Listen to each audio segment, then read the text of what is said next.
On this episode of the Kumite Lifestyle Podcast, we sit down with the legendary Sensei Matt Dorsey, a martial artist with over 45 years of experience, student of the great Master Joe Jennings, and a lifelong teacher who's impacted generations on and off the dojo floor. We dive into his journey from old school training in the 70s to building and running successful multiple martial arts schools to mentoring instructors and shaping lives through discipline, respect, and leadership. From business insights to life lessons to what it truly means to carry on martial arts legacy, this is an episode you don't want to miss. Today's episode is proudly supported by Delaware Bushido Academy, Gracie Jiu-Jitsu Smyrna, White Belt Surfer, and Tory Wellness Center. Let's get into it. What's up, everyone, and welcome back to another episode of the Kumite Lifestyle Podcast. And today we are joined by the one and only Matt Dorsey. Matt, how's it going today, sir? Hello, Nick. Hey, it's great to see you. It's great to see you too, sir. It's been a while since I last saw you in person, and we'll definitely talk about that. But man, I have to extend a belated congratulations on your recent retirement, not from training, but from owning a business. So congratulations on that. And I guess I want to start off with that, 45 plus years of training. How does it feel to not reach the finish line, but to kind of be at that pinnacle point in your life where you've done a lot, but there's still a lot more to give? Yeah. I look back on 45 years and boy, it feels like it went by in a flash. But I remember every student and all the people that have come through. That's the most important thing, best memories is teaching everybody, all the people I've interacted with, both as my students and people I've met at seminars and tournaments and everything else. Martial arts has been a great life for me. I was so happy to be able to make it my career for such a long time. And now being retired from owning the dojos, it gives me a chance to do more seminars, do a little more traveling. Hope to get to the Hall of Fame event this year. So looking forward to that. And, I'll still go into the dojo. I was teaching here last night, so I'm still involved. Yeah, absolutely. And I've been fortunate enough to be around a few folks like yourself indirectly, but when Master Rigby retired, I know something that he was very consistent on was just training as much as you can, even after the fact. So it's a living testament that once you do karate or martial arts, but I'm gonna use karate more as the vehicle, if you will, for this conversation. That it really is something that you can do for a long time. So it's great to see that even in retirement, you're still finding time to train, be active, traveling like you said. And yeah, I'm super excited. I hope to be able to see you in 2026 at the Hall of Fame. I think it's going to be a great event. So awesome stuff. Now, with that being said, so we kind of talked about what it's like to, be where you're at now, this phase in your life, but let's hop on a ship and let's go back in time. So I've had the chance to, like I said, and this is important for the viewers watching, anytime I bring a guest on, for the most part, I have some type of personal relationship, meaning I've met them in person, but I've had a few guests I've never met. But for us, just to kind of give some context, I've been a lifelong student of Isshinryu karate for 30 years, and in that time, and you'll appreciate this because you come into this this picture. When I was 10 or 11, I was that kid that would hop on my mom's computer and I would be emailing senseis, and I remember you were one of those folks, and you might not. I don't know if you remember that, but I remember emailing. I do. Yeah.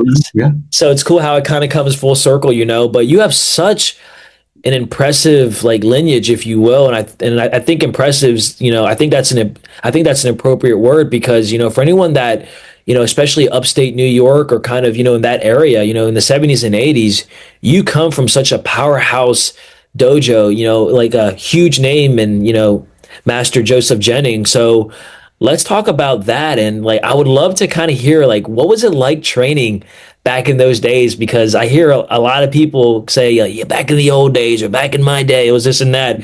No, I know, just hearing it from Master Rigby and other people, but I want to hear it from you. So when did you first start your martial arts training. And Sensei, talk about the daily grind and the expectation, and what was that like training under such a legend in Master Joe Jennings.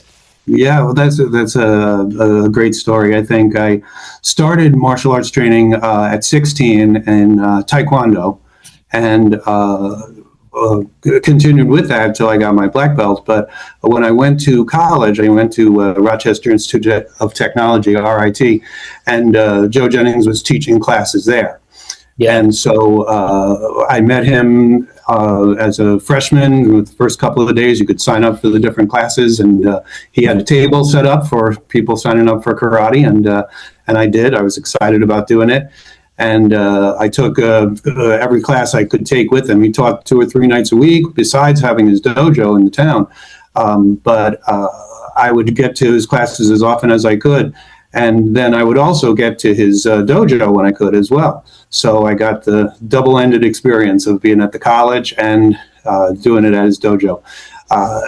And I think the atmosphere at the college was a little less intense than at the dojo. It was always beginners in the classes, very few people that did it for multiple sessions. Sure. So he was keeping it a little lighter for them. But when you get to the dojo, he ramped it up for sure. And there were some very, very intense training sessions. Every class was something you were on your toes from the minute you got in there, because you knew he was a very strict taskmaster. He wouldn't let anything go that wasn't at your highest level, at your best effort. I saw him send students home in the middle of class. You're not giving your best? Go home and come back next time with better attention and better focus and better energy.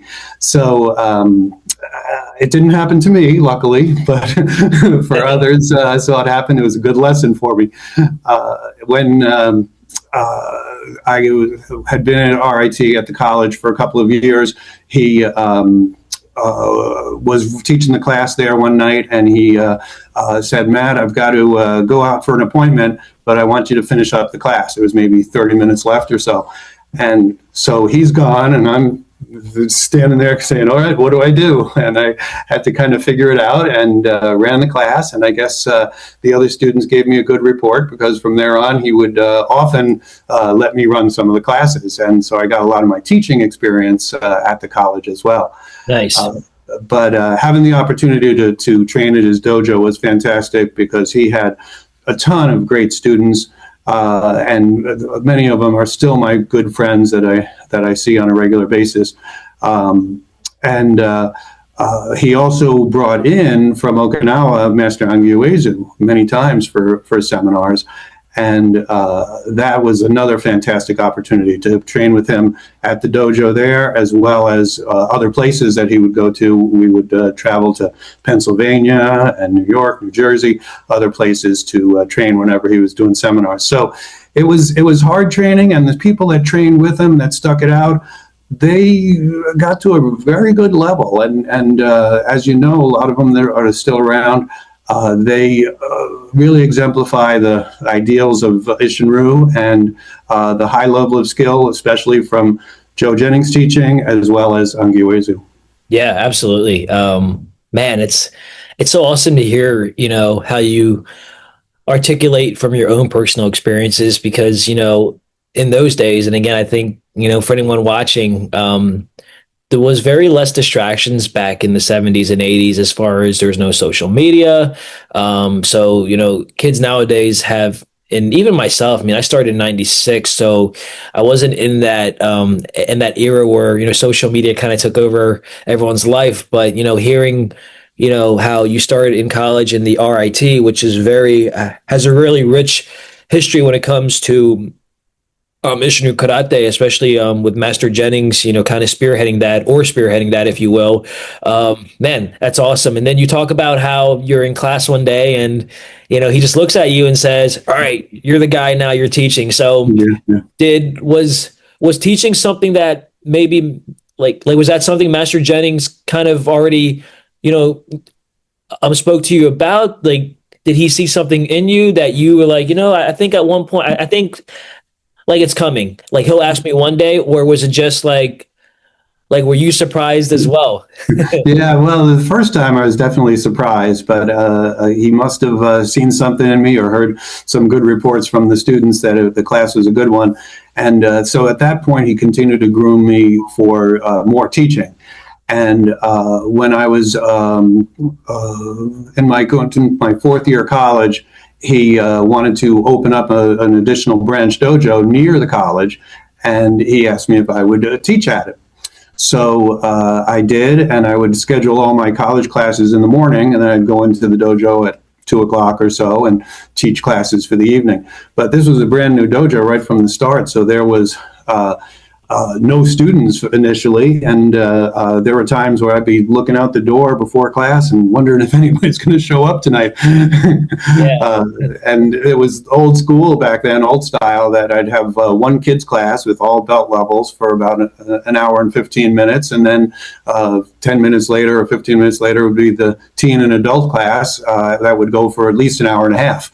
So, old school training. And as you said about less distractions back then, we had a lot more of what we call the dojo rats back then. People who would come in every day for classes.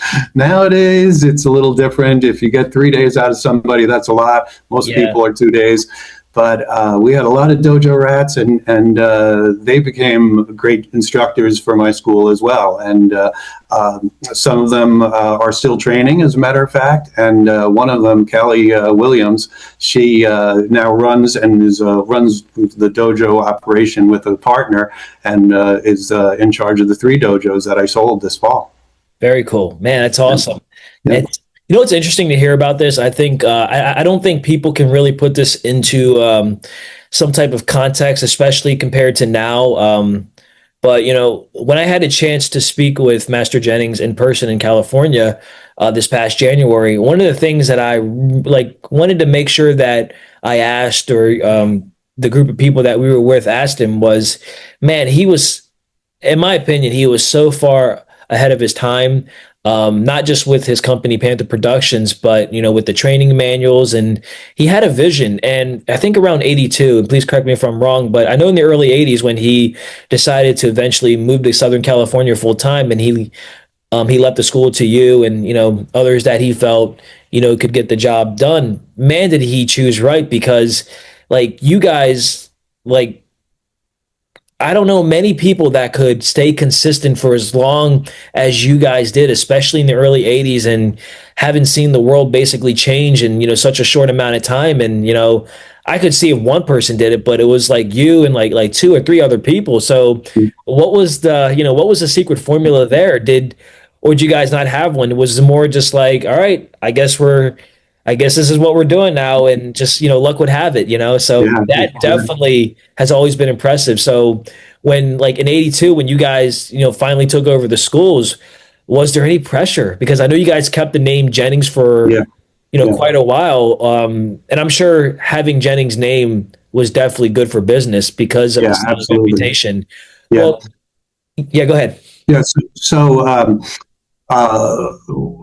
when he was planning on his move to change up his career and move from the running the dojos to doing the videos, I remember one day he brought me into his office after class, and he said, the karate magazines that have 4 or 5 pages of all the martial arts books that are out there? I said, yeah, I used to look at those O'Hara publications or whatever it was. And he said, I'm going to do that with videos. And so he had that vision of how he was going to do it. And he was, as you mentioned, a pioneer in running a martial arts school in a great business way, but also with good training at the same time. The term McDojo wasn't around, but there were people that would look at his school with hundreds of students and very successful, and they would say, oh, you're watering it down, or you're just teaching junk karate. And then all of his students would go out and win at the tournament. So they kind of proved him wrong. But when he decided to make his move, there were 4 of us at the time that were running dojos for him. Kevin Murray, who's not currently involved in martial arts. Kim Murray, who's an excellent martial artist, top-notch guy. Kurt Sawyer, who was also still running his school and just recently retired too, from his school, and myself. And so the four of us thought it would be best to keep the Jennings Karate name, and we did for a number of years. And then little by little, we decided to do some of our own things, but we still worked together on a lot of things like tournaments and seminars, and having Master Uezu come in even after Master Jennings had left. So we really had a great camaraderie and cooperation for quite a long time, and all the schools did well, and they're still going strong today. Yeah, yeah. Um, when you guys did take over, just to go back, yeah, real quick to that, and you guys decided to keep the Jennings names. How much involvement did Master Jennings still have with the schools, even though he was out in California? And second question, because you guys were all, I guess, running your own schools, like you were mentioning, did you guys ever clash a little bit? Was there ever no, like I'm the alpha, or like Master Jennings said I was, like, you know what I mean? So like how did you guys make it work then? And was there still leadership from Master Jennings, even from a so far away? We didn't really have day-to-day connection with him for running the dojos. We kept in touch with him with what he was doing with the videos, and we'd go out to California when he was filming different people. We were on the original Master Uezu Isshinryu series that he filmed out in California. Actually, the first set of those was done in my dojo here in Rochester. Yeah. But then he redid them again out in California. So we did cooperate on a lot of things. And yeah, there were some clashes of ideas. I was always the one to go out to other seminars, both martial arts and business, and bring back ideas to the group. And some of them were accepted readily and some of them not so much.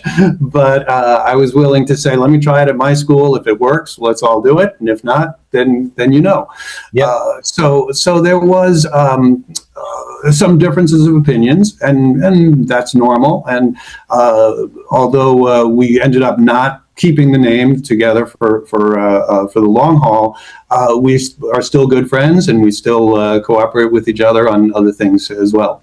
Awesome. So now, so now moving forward, when you decided to make the a change in business name, what came about that, and what was your reasoning? And would you say that it was at the time, I want to say early 90s, because I spoke a little bit about it with a Sensei Sawyer, and he kind of had the same vision you did, and he, as we were talking, he said it, and I'm sure Matt would feel the same way. So as he was saying that, I said, you know what, I'm gonna save that question and ask you directly. So when you decide to make the change from Jennings to your current name, or whatever name it was at the time, was that tough for you? And did you feel like if I don't do this now, I might not never do it? It didn't really feel like it was a difficult decision for me. I thought it would be better at that point for me to establish my own identity and the school's identity. And I didn't put my own name on the school with the thought in the future that if I did want to sell it, if it has my name on it, it's a little bit harder. Yeah. So I got involved with a group, Martial Arts America, that was run by Andrew Wood back in the day, a national business management group. And we used that name kind of as a license name, but all the operations in each of the schools were up to the individual owner. So I liked the support I was getting from that organization, and I liked the management and business ideas I was getting. So choosing that name was a good step. And wouldn't say it was a transition for the students or anything either. It was still me teaching and still me running things. So nothing really changed inside the school. It was more just a name change, and that's it. So keeping that name was good for me to have my own school identity. And after that organization, the Martial Arts America National Group folded, I ended up buying that name and keeping it for my own schools. Very cool. Yeah. So you always had a plan. Yeah. I love it. Yeah. So we've had a chance to hear a little bit about your early days training and kind of upwards, up until when you made the, a change in name for the business. So now I would love to hear more about just your time teaching, overall, what are some of the things that you've, taken away from, teaching early on? And better yet, what would you tell your younger self, of things to look out for, because it's always after the fact. Yeah, yeah, yeah. Well, I took to teaching very quickly, and when I first was running the dojo for Master Jennings, I was still in college, and I had to decide what I wanted to do, if I wanted to run it full time or go into a career of engineering, which I'd studied. Hmm. But that 1 year of teaching before I graduated college, I just loved the teaching so much. I saw how much it did for the students, how much the kids benefited from it, the adult students, all of that. So I made that decision. This is the way I wanted to go.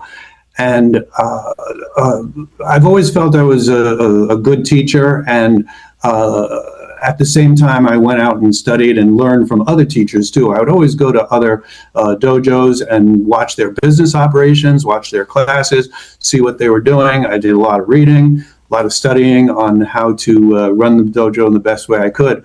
And the rewards from teaching, when you see students who have come up from being very shy kids to confident teenagers, oh my gosh, that's the best feeling in the world. When you know you've helped somebody make a direction in their life that could have gone off one way, but you helped them go another way. These things are what really sustains you as a teacher and really gives you a lot of satisfaction of what your career is. So I could think of dozens and dozens of students that I know have changed their lives through the martial arts training. And not a week goes by that I don't hear from somebody that they stop in the dojo or shoot me a message or catch me on Facebook or something and talk about how much their training has meant to them. And even though they're not doing martial arts anymore, and they say, I can't remember my katas and my kicks are not so good because I'm not in shape anymore, but they say, I remember the lessons you taught me about how they make a samurai sword and you pound down the metal over and over again, and it's that pounding that makes it strong. And that I had tough times in my life, so I remembered that lesson, and I thought that was the pounding, and it made me stronger. So when you hear your own lessons coming back to you from your old students, and you know that they were listening and they paid attention, oh, it's the best feeling in the world. Yeah, so true. It's 100%.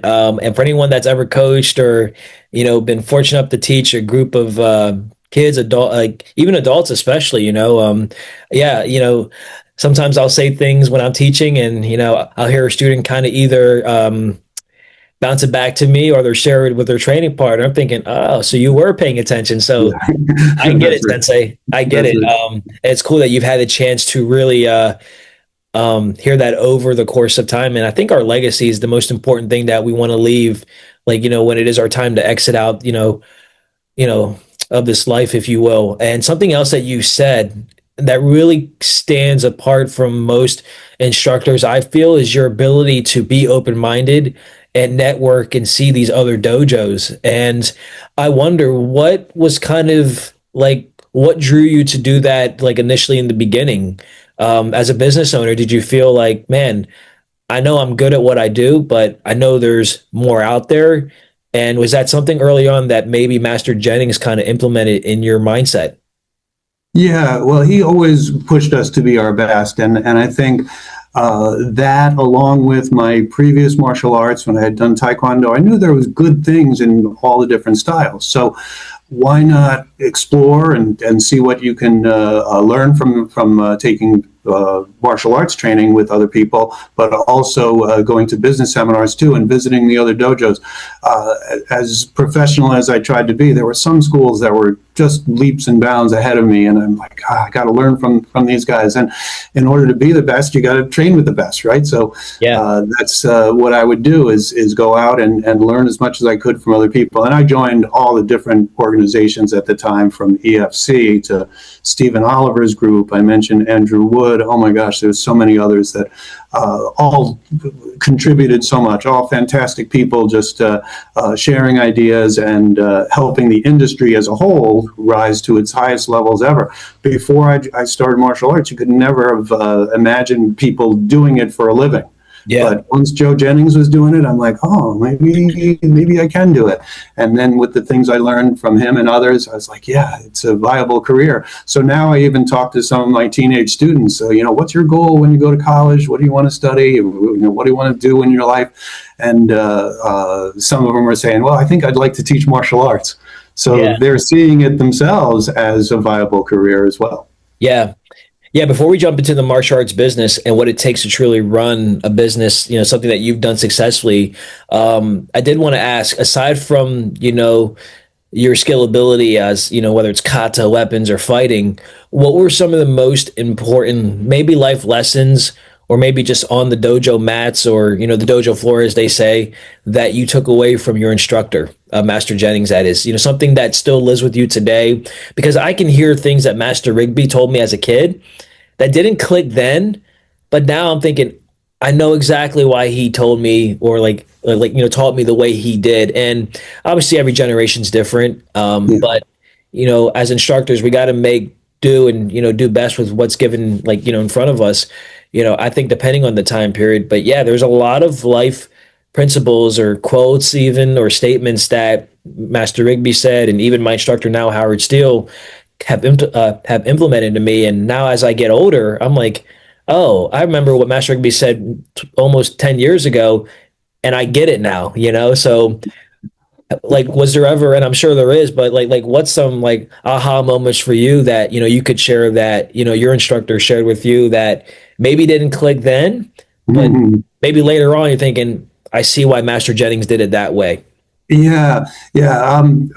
As far as a specific lesson, I'd have to think about that.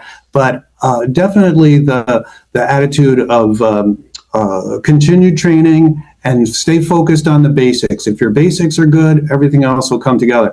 And so all of the classes with him would always start with basics. We'd pound the basics for a long time before we'd get into kata or anything else. And I still do that with my students today. I love teaching the basics, and they get the idea as well that if your basics are there, the rest of it will all come together. That continued persistence, that discipline of doing it over and over again, I think that's something I saw with him as well, that he was a very disciplined guy. He ran his classes hard and consistent, and always just got the best out of himself. And so that was an example for all of us. He approached business the same way, that he would say, all right, you got to be the best at your school. You got to be have the best running business as well. Not just teach great students, but have good business too. Yeah, man, that's awesome. It's always after the fact, like I said, right? Like all those years of self-reflection, and now as an instructor yourself, and as a mentor, are you? I want to. You're also a father, right? Do you have? Yes. Yep. Yes. I've got two children grown, and recently became a grandfather for the first time too. Oh, congratulations! Yeah, I feel like I should have known that. I was pretty sure you had kids. I actually jotted it down. I'm thinking, does Sensei Dorsey have kids? Because if he does, I definitely wanted also bring that in. So man, what a lifetime of experience with a lot of amazing people. And you also touch on Master Wazu as well. Oh yeah, it's something that I also didn't want to forget. So I know you talked about traveling and doing seminars now. How much traveling and teaching did you do early on? Because I know you talked about Master Wazu and your connection with him. Did you ever get a chance to go to Okinawa? And if you did, what was that like? Yeah, yeah, good. Let me get into that. But before we move away from family, I have to mention my wife, Jackie, Yes. who I met through karate. She was a black belt at another Isshinryu school, and that school was closing, so she came to my school, and one thing led to another, and we got together. But she is a high-level black belt, seventh dan, and a great instructor. She also is a nurse practitioner, and her career was mostly teaching at a college for nursing students. Yeah. But she ran a dojo for a few years, kind of in between things, and has always been a great support of the school, a great instructor, and always a great support for me too. Yeah. So yeah, she's fantastic, and like I said, tough martial arts. She's a tougher teacher than I am. So when she comes into class to teach, the students like, oh, it's going to be a tough one tonight. Yeah, so huge shout out to your wife Jackie, who I've also had a chance to meet. It was actually at one of the friendship tournaments, probably 2008, 2009, and I remember getting a picture with you guys. I tried to find it before this podcast, but if I do, I'll insert it. But yeah, um, Jackie, when So you hear this, like, it's always great to hear, from you and all your success. great, great. So you're talking about seminars. Yeah, I was a seminar junkie. I would go to all the different seminars I could. Bill Wallace and Joe Lewis and Jeff Smith and oh my gosh, Wally J. I can't even, Dan Inosanto, anybody I could train with, I would. And I love still doing Kali. That's one of the other arts I practice. Yeah, yep. I also teach Iaido, which is one of the other passions I have. And I did get to Okinawa, two trips to Okinawa, once with Joe Jennings and our group, and then once with Master Divine, John Divine. And both were fantastic trips, and having that additional time with Master Uezu, both in the dojo but outside the dojo, was great. I think we did more training as we were walking through the parks and doing sightseeing than we did in the dojo itself. He would just pull us out anywhere and say, "All right, do a kata for me," and break it apart and give us lots of pointers, and also just to see how he acted in his daily life was fantastic. He's a true example of a gentleman and the role model of a master that you'd want to have in your life. He really meant a lot to me, and it's sad that he's no longer with us, but the time that I had with him, I treasure highly. Very cool. Yeah, I've had the chance to, like I said, see him as well. And every person that I hear talk about him, they always use the word gentleman. So it's awesome to see that consistency. And how cool is it that Master Jennings had a chance to form that early relationship with him early on? Yes. Yeah, pretty cool. So I would love to hear more now about how you run a business, or like your mindset. And I know that kind of might sound a little cliche, of course. Oh, you do this, you do that, but running a martial arts school, because there's this misconception, I believe, and I've been guilty of it, because I tell friends what I do, and they're like, "Oh, that's cool. So you just teach jujitsu, karate? How hard can that be?" And the teaching part is, in my opinion, that's the easy part, but it's how you run the school, right? Like the business, doing the numbers, making sure that everything is accounted for, cleaning, right? So, Yeah. like what are some of the what are some good, I guess, tips or things that you would share, for anyone that wants to start a martial arts school, or maybe just even a business in general? Because you talked about how you've talked to some of your students and they had this idea of like, I think I want to start a dojo, and it's cool, right? They get excited, but I would ask, like, but do you really know what that, is all about, Right. I think you're correct when what you were saying about what people see with the martial arts school is they see the teaching of the classes, and that's just the tip of the iceberg. But there's so much more below the surface that has to be done in order to have the classes. Some people are great teachers but not good at business, and that's a shame.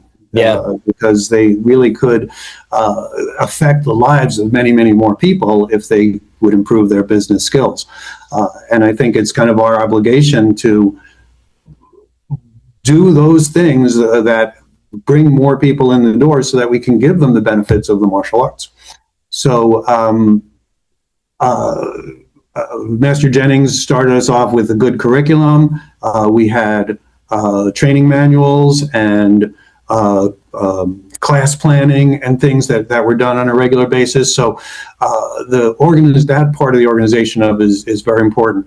But you have to have marketing. You have to get some basic financial skills, and the people skills. Managing people is important too, because you can only grow the school so much just by yourself. Yeah. But when you can bring on assistant instructors or somebody to work the front desk, now you're dealing with other people, and they're your employees, and usually they're your students too. And now you have to manage that part of the relationship as well. And when you do work it together as a team, then everybody benefits from it. And I was always big about building my team up properly. And when I had one school that was going real strong, and I had some people coming up as great instructors, I said, all right, now in order for them to grow and in order for our organization to grow, now it's time to open up another branch. A lot of people open up their second branch too soon because they think that they can spend half their time at one school and half the time at the other. You really can't. The best way to do it is to build up your school enough so that most of the classes are covered without you having to do it, and then the main people or the main person that you have that's your head instructor and can be a manager as well, you can move that person out to run another branch, and then you step back into the main school again. And so I did that multiple times. So when I sold the schools in last fall, we had three branches running, and the other two branches were being managed by Sensei John and Sensei Kelly. They're the ones that bought the schools because they knew how to do all the operations. And then the branch that I was working at, I had one of my other guys, Sensei James, who's a full-time employee too. He was running that, and so it was easy for them to make the transition, for me to step out, and for them to be able to run the operations as it should be done. So it's very tough to give the main pointers that'll help, but I'll just say a couple of things. Number one, you got to track attendance.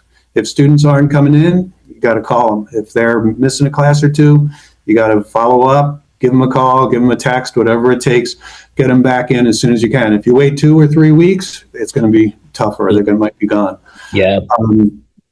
Second thing, you got to set your tuition at the right rate for your area, and don't be shy about having a good tuition. Some people say, well, when I learned it back in the 70s, I was paying $50 a month. Well, you can't do that anymore. Yeah. With the cost of living going up, the expense of renting a space, you got to be in a realistic dollar amount, and most people will be able to find a way to afford that. And unfortunately, there'll be some that can't, but you can develop some type of scholarship program to have some funds available to help some people who can't afford it. I've always had that available as well. If somebody was really legitimately having financial concerns but still wanted to train at the dojo, I found a way for them to do it. Yeah.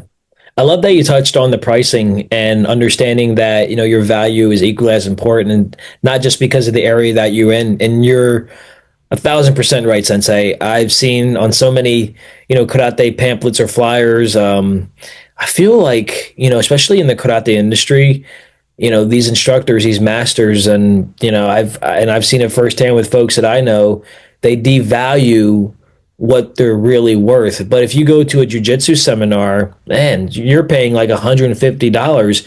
Like, there's no reason why, like, someone like yourself, Master Jennings, Master Rigby, and and I'm just of course giving examples based on people that I know personally, like, you should, like your rate should be the same, if not more. But again, I think people are afraid. They're like, oh well, if I upcharge it, no one's gonna come.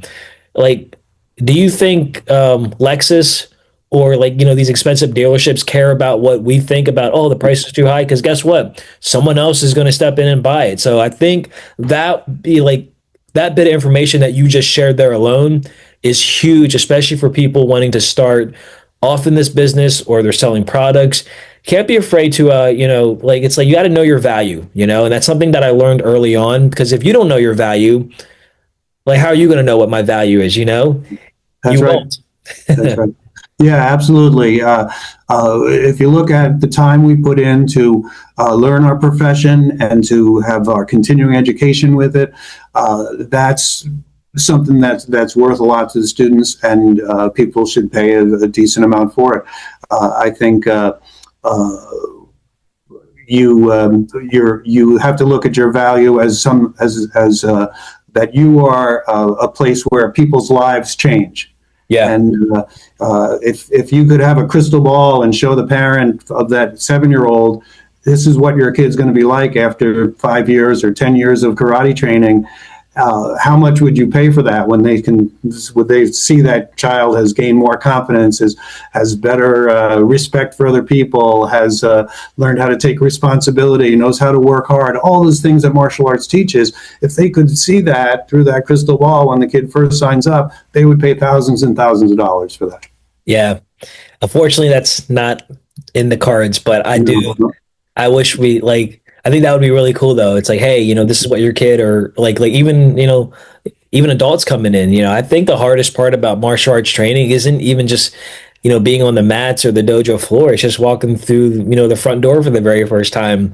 I said this the other day to a student that walked in. I said, I appreciate you guys coming in, and it was two brand new students. And I said, because I sometimes forget what it's like to be a white belt. Because I think we take things for granted, not on purpose, but that's just how we're like, kind of wired. But it's important. And then you also touched on about the retention rate, and I think that's also important because people are always 1 foot out the door, and if you give them a reason to quit, they will. So I like how you said follow up with them. Yeah, Very, very big.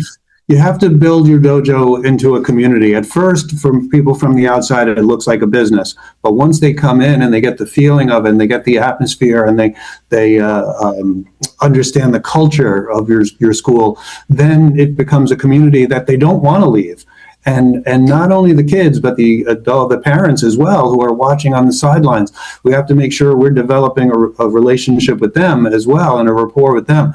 So often, if I'm teaching a class of kids, I'll be talking to the parents half the time, because I'm really giving the lessons to the parents, and the kids are just getting it by doing their moves in class.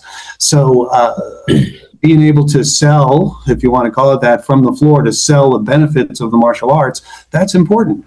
And then when a kid tells the parents, "Oh, I don't feel like going to karate today," they're going to say, "No, you go, because remember these lessons you're learning, you got to go." Yep. And we need the parents on our side. We don't want the parents to give in to the kids. Yeah. Sensei, was there ever a time that you ever, decided to stop training or quit training maybe early on? Never?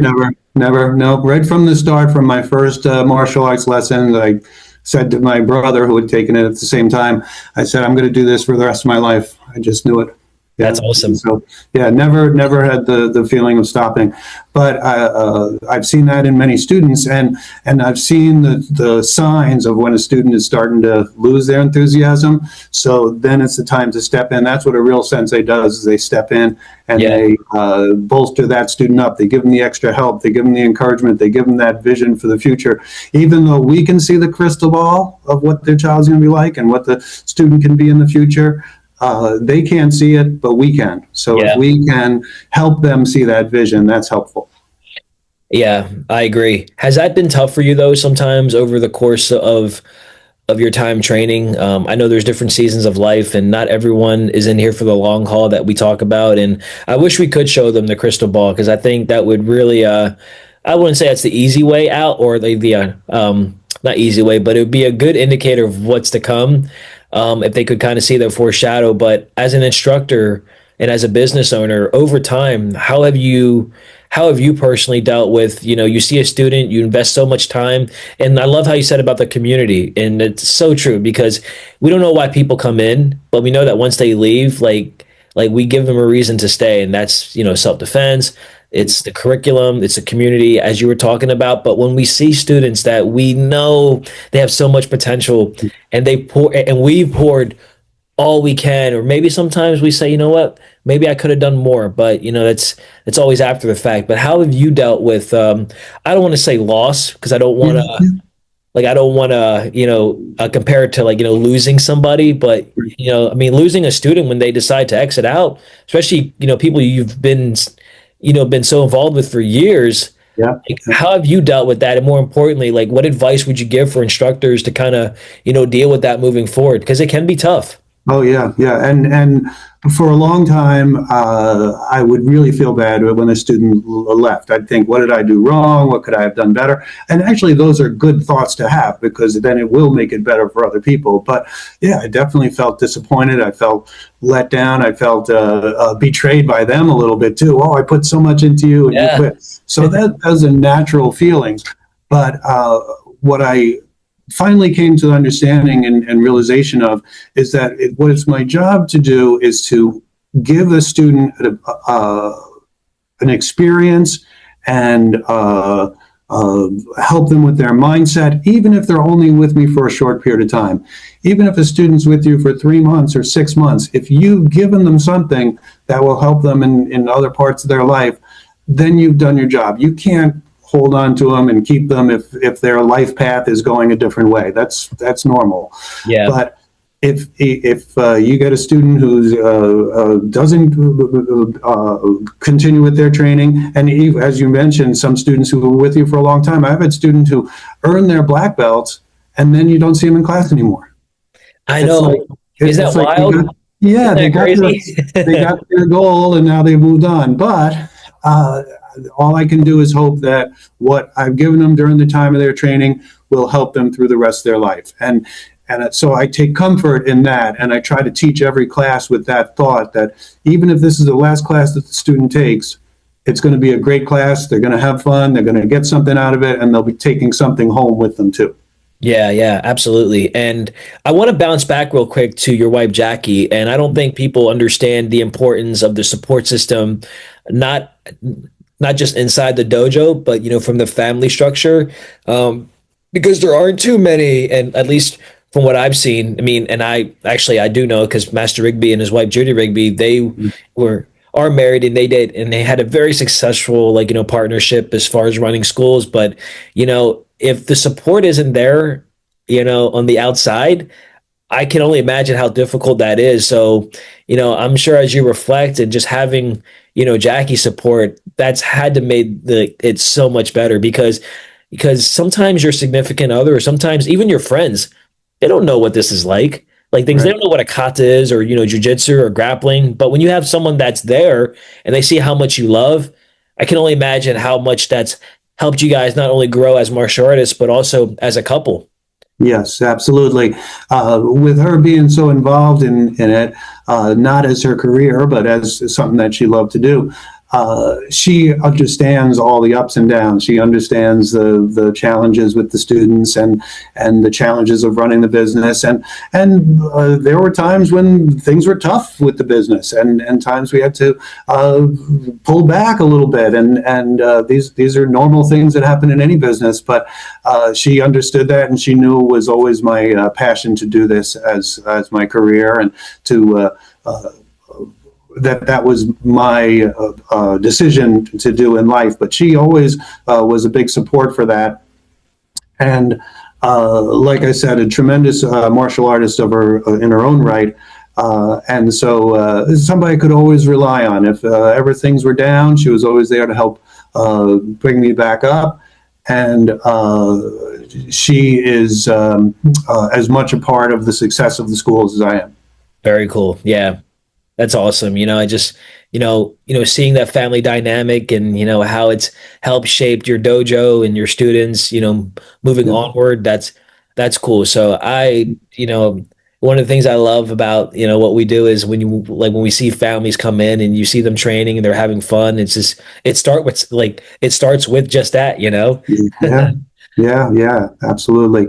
My kids obviously were raised at the dojo somewhat, but I did make sure that I did have time to go and watch Little League games and my daughter's cheerleading and things like that. So I didn't want to be the karate dad who never sees their kids after school activities. So I thought that was important, and that's one of the reasons I started hiring people to run some of the classes for me. All Yeah. right, I'm not going to be there Thursday night, so you run the class, and I was there with my kids, with my family. So I don't feel like they missed out on too much, but they knew how much the martial arts meant to me.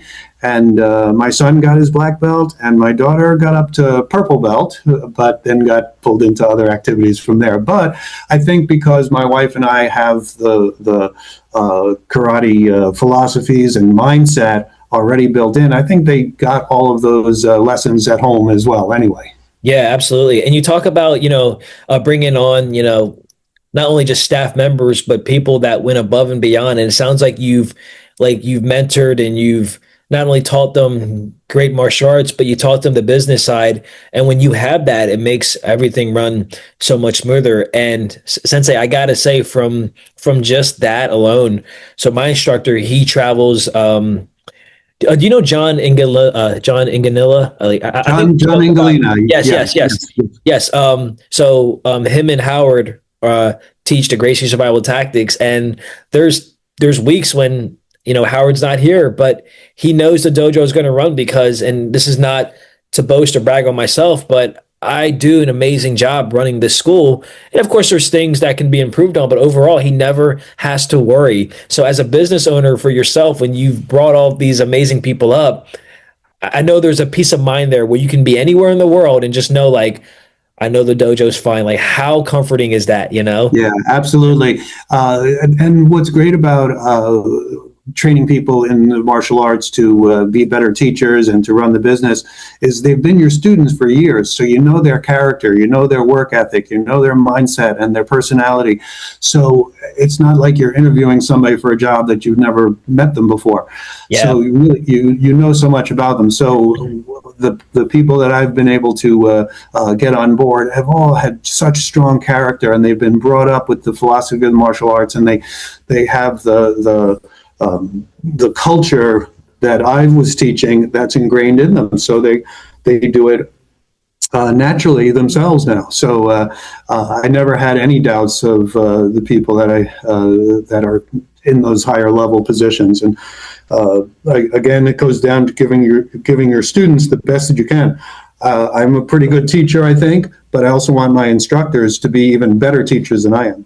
Yeah, absolutely. And it shows because you would not have been able to retire if you didn't have all those right moving pieces in the right a spot, if you will. So no, I think that's amazing, not just the development of karate, but your dojo and your business and just, spearheading and putting people in the right spot. I think that's one of the biggest. I mean, for me, I always take away a lot from each guest that comes on, but like you're reminding me a lot of what I've heard, but there's things that you've mentioned about the business side is so key, it's also how you treat people, because people don't know what you like people don't care what you know until they know that you care. So that's true. Yeah, absolutely. Awesome Yeah. stuff. Yeah, you've got to for this business, especially because there's so much hands-on, there's so much interaction and trust that you develop with your students and the families that are here. You've got to be doing it for the right reasons. Yeah. I've never seen anybody who went into running a martial arts school because they wanted to make a lot of money. I never saw any of them become successful. Yeah. But I've seen many who just have the passion and the drive, and they're still doing all the right things business-wise, but they become successful because it's coming from the right place. Yeah, absolutely. Sensei, I'm so glad that we had a chance to kind of dive more into the business side and perspective. That was one of my goals for this video. Obviously, of course, we could talk about your, competition career, which I know you've had an amazing career with that. And, for those, watching this, please, check out anything that, Sensei Dorsey has put on YouTube, his students, also on social media. But I'm glad that you were able to share in this space, if you will, about how to run a business, the mindset, and just learning as you go. It's really adopting that white belt mindset every single day. And for someone that's really branched out, and to go back to what you said earlier about when you were, I guess, early on, and I'm sure it was always happening, but you were still learning from the best people, like you said, if you want to be the best, you got to train with the best. And that started with Master Jennings. Absolutely. Yeah. Yeah. Yeah. He was the seed that started it. And for any of your listeners, if they want to touch base with me, if I can help them in any way, business wise or in any way, please feel free to contact me. You can put my contact info in your Absolutely. notes there. Yep. And I'm always happy to help people. The martial arts has given me so much that I feel obligated to give some back. And when I run tournaments and when I teach seminars and things, these are things that are get me out there in the community. I love to meet people from all different schools, all different styles, and the benefits that I've gotten from the martial arts, well, I can help other people move ahead and gain things for their school. And any way I can help, please feel free to contact me. Absolutely. Yeah. And that was definitely something I was going to ask as far as how people can reach, but you beat me to it. So Hey, I'm glad that you shared that. Sensei, is there anything else that is important that you would like to mention? Maybe something that I didn't ask, or maybe something that wasn't said or spoken that can reflect on your legacy as far as martial arts? It could be life, anything that you want to like any like final thoughts that you would like to give the viewers. Well, I think one of the most important lessons I ever got from both Master Jennings and Master Uezu was about respect. They both always said respect is first. You always have to have respect. And got a couple of short stories about that. Once we were hosting Master Uezu in Rochester, and myself and Master Jennings and some of the other black belts were at the airport to meet him. And he comes off the airplane. We go to the luggage area to get his suitcase. And myself or Kurt Sawyer, one of us goes over to pick up Master Uezu's suitcase, and Master Jennings pushes us aside and says, "No, I'm taking Master's suitcase." and that stuck with me, and it reminded me how much respect he had and showed. And Master Uezu always emphasize that in his classes and in his teaching. Always respect first. That Isshinryu is about the heart, and that's you have to have a good heart. And even to this day, when I talk to Master Jennings, I should say, I feel like standing up and standing at attention when I'm on the phone with them, because that's the feeling that I always had in the classes. You stand straight. You give them your full attention, and even over the phone, within thousands of miles away, I still feel the same way. Yeah, dude, I like that is so awesome to hear you say that, because I get that same feeling when I talk to Master Rigby. There's something very stoic about those gentlemen that, but they paved the way, and and they didn't BS anything. Like you knew what you were going to get. So that's very cool. Right. Yes. Yeah, I've really enjoyed my, especially the last few months of Sensei, if I can be transparent, just the openness and just having that professional connection with your instructor, Master Jennings, and his openness to share his story now, especially on Facebook with the, man, those older photos that he showed. Oh my goodness, so much truth was there. I'm thinking, oh, like I know that person. Oh, I saw you. I saw Master Sawyer. I saw a young Chris Chase. I'm thinking it's so cool to see the young, rich history in Rochester that people might not have known about. That's right. Yeah, Master Jennings was one of the last Americans to be promoted to black belt directly by Grandmaster Tatsuo Shimabuku. That's right. And those pictures of him, the old black and white pictures in the dojo back at that day, reminds you of that he was there in those early days, and he was there with the transition of Master Shimabuku passing and Angi Uezu kind of taking the reins from there. Yeah. He was instrumental in helping that happen.